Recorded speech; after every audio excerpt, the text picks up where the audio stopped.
Active ہوئے، ان کے ساتھ جو کیا گیا وہ ہمارے سامنے ہے، گاڑی ان پر چڑھائی گئی، انہیں گرفتار کیا گیا، مقدمات بھی ہوئے، لہٰذا یہ پالیسی ابھی تک در پردہ چل رہی ہے۔ کشمیر کے معاملے میں بھی خان نے ریاست پاکستان کی ایک واضح پالیسی کو اڈاپٹ کیا۔ پہلے 27 فروری ہوا ابھینندن والا واقعہ، اس میں خان نے جو بیک ڈور معاملات چل رہے تھے اسے ملیا میٹ کیا، اس میں بھی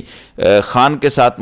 مسلح افواج بطور ادارہ کھڑی ہوئیں اور نیشنل سیکیورٹی کمیٹی میں یہ ساری چیزیں طے ہوئی تھیں اور جواب دینے کا فیصلہ کیا گیا تھا، جبکہ کہیں نہ کہیں یہ بات بھی موجود تھی کہ مودی سرکار کو جواب نہ دیا جائے بالا کوٹ کا تاکہ وہ الیکشن جیت جائیں، ان کی ہیجمنی برقرار رہے۔ امریکی secretary of state John Pompeo اپنی کتاب میں یہ سارا واقعہ لکھ چکے ہیں کہ جب ابھینندن پکڑا گیا تو اس وقت سب سے طاقتور آدمی یعنی جنرل باجوہ سے بات کی گئی کہ اس کو رہا کیا جائے کیونکہ وہ فوج کی تحویل میں تھے۔ پھر ابھینندن واپس کیا گیا۔ پھر خان کی کشمیر پالیسی جس میں انہوں نے کشمیر ایشو کو واضح کیا، شری مزاری کا بیان آن ریکارڈ ہے کہ اس وقت ہمیں سپورٹ نہیں کیا گیا۔ تو یہ ہماری داخلی اور خارجہ پالیسی کے مختلف پہلو ہیں۔ پھر افغانستان کا معاملہ تھا، افغانستان سے جب انخلا ہو رہا تھا تو خان اس کو واضح طور پر جو بائیڈن انتظامیہ کی ناکامی قرار دے رہے تھے، کیونکہ خان پہلے دن سے کہہ رہے تھے کہ پیس اور ٹاکس، صرف اور صرف بات چیت کے ذریعے یہ مسئلہ حل ہو سکتا ہے، جنگ کوئی مسئلے کا حل نہیں ہے۔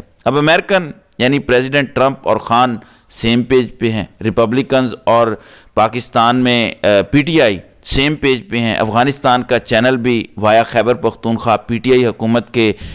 کابل کے ساتھ کھل گیا ہے۔ شہباز حکومت تو طالبان سے بات چیت نہیں کرنا چاہتی کیونکہ وہاں پر در اندازی بھی ہو رہی ہے، پاک ایران بارڈر پہ بھی ہو رہی ہے، پاک افغان بارڈر پہ بھی ہو رہی ہے، تو یہ مسائل ہیں۔ اب چونکہ یہ سارے ایلیمنٹس بالکل بدل چکی ہیں، پھر داخلی سیاست میں لالی پاپ یہ دیا جا رہا تھا کہ عمران خان بات نہیں مانتے کیونکہ 77 ایئرز کی جو ہماری تاریخ ہے اس میں ہماری داخلی پالیسی، خارجہ پالیسی، معاشی پالیسی راولپنڈی کے کنٹرول میں رہی ہے، لہٰذا اب اس کو برقرار رکھنا تھا، اس لیے سارا کچھ کیا گیا۔ اب خان کی حکومت کو گرایا گیا، اس کے پیچھے دیگر وجوہات میں سے ایک وجہ یہ بھی تھی کہ باجوہ صاحب ایک اور ایکسٹینشن کے خواہاں تھی جس کی انہیں پی ٹی آئی سے امید نہیں تھی، لیکن کھیل بدل گیا۔ پھر ہمارے موجودہ آرمی چیف آگے، ان کی سروس کو ریٹین کیا گیا 2 دن کے لیے، حالانکہ 27 تاریخ کو انہوں نے ریٹائر ہونا تھا، 29 نومبر کے لیے جو سمری بھیجی گئی اس میں ان کا نام نہیں تھا، بعد میں ان کا نام شامل کروایا گیا اور ان کی سروس کو ریٹین کیا گیا 2 دن کے لیے۔ نون لیگ کی جانب سے سارے معاملات طے ہوئے، پھر جو کچھ ہوا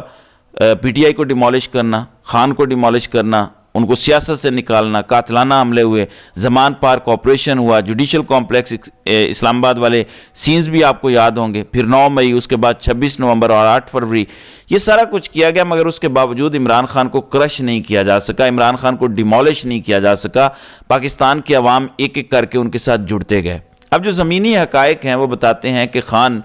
داخلی طور پر بھی بہت مضبوط ہے، عوامی سطح پر بھی اور خارجی سطح پر بھی۔ اگر آپ خارجہ پالیسی دیکھیں تو طاقت کے عالمی ایوان بھی عمران خان کو سپورٹ کر رہے ہیں۔ جو بائیڈن کی پالیسی کو پریزیڈنٹ ٹرمپ اب ایڈاپٹ نہیں کر رہے کیونکہ امریکہ میں جو کچھ پریزیڈنٹ ٹرمپ کے ساتھ ہوا وہی کچھ خان اور پی ٹی آئی کے مخالفین نے ان کے ساتھ کیا۔ سملیرٹیز بھی بہت ہیں، ٹرمپ پر بھی قاتلانہ حملہ ہوا، خان پر بھی قاتلانہ حملہ ہوا، وہ بھی بال بچے، خان بھی بال بچے، ان کو بھی الیکشن میں آؤٹ کرنے کی کوشش کی گئی، انہیں بھی آؤٹ کرنے کی کوشش کی گئی، ان کو بھی عدلیہ کے ذریعے فارغ کروانے کی کوشش کی گئی، خان صاحب کو بھی الیکشن سے فارغ کروانے کی کوشش کی گئی، ان پر بھی بے بنیاد مقدمات بنائے گئے، عمران خان پر بھی جھوٹے بے بنیاد مقدمات بنائے گئے۔ پھر پریزیڈنٹ ٹرمپ اور عمران خان کے درمیان آپس میں رابطہ بھی رہا اور ایک اچھی انڈرسٹینڈنگ بھی رہی۔ مشاہد حسین سید بالکل صحیح کہتے ہیں کہ پاکستان میں اگر ٹرمپ کسی کو جانتے ہیں تو وہ صرف عمران خان ہے۔ تو یہ سچویشن چل رہی ہے، اس لیے اب کوئی آپشن نہیں ہے موجودہ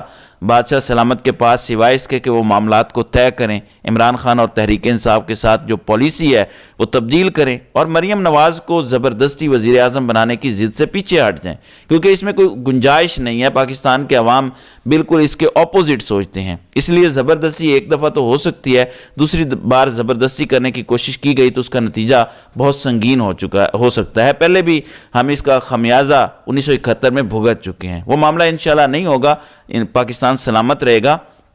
اب جوائے ولسن نے دوبارہ ایک ٹویٹ کیا جس میں ریلیز عمران خان کا کہا گیا اور ملٹری کو کہا گیا کہ وہ بیرکس میں واپس جائے اور ملٹری رول کو ختم کیا جائے۔ تو یہ اس وقت کی صورتحال ہے، تو دیکھتے ہیں کہ آگے ہوتا ہے کیا۔ تو ناظرین کرام، آپ کی اس ویڈیو کے حوالے سے کیا رائے ہے؟ آپ اپنی رائے کا اظہار کامنٹ سیکشن میں ضرور کیجیے گا۔